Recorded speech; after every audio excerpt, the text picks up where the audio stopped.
In the bustling streets of Accra, a legend circulated about two sisters who wore red from head to toe every single day. They were called the Crimson Sisters. No festival, no wedding, no funeral saw them in any other color. Ama the elder was 28, deep cocoa brown, tall, with calm, expressive eyes, always in flowing red dresses and red beads. Essie, 26, slightly shorter, mahogany skin, sharp features, a dark red headscarf covering her braided hair, followed silently wherever Ama went.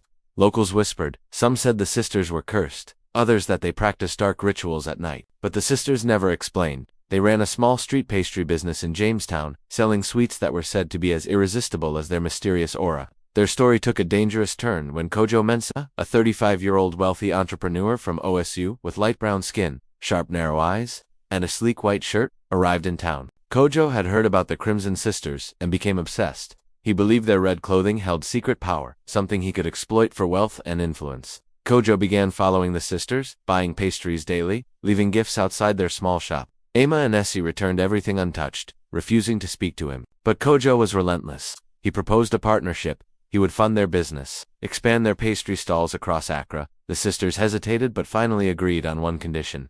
He must never ask about the red. Kojo agreed outwardly, but inwardly, his obsession only grew. For weeks, Kojo watched them secretly, noticing strange nightly trips. One evening, he followed them to a hidden courtyard in Osu, where they performed an enigmatic ritual with candles, red fabrics, and drums. He took photos, intending to expose them, but the sisters were aware of his spying. Ama confronted him in the dark alley, her calm eyes blazing. The red protects us, not you, she warned. Kojo laughed, thinking he had discovered a weakness. That night, he tried to sneak into their shop to steal a red cloth for analysis.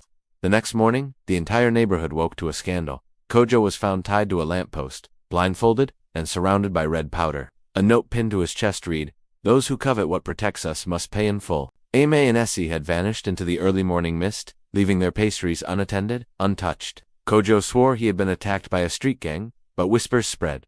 The Crimson Sisters had summoned forces beyond mortal understanding.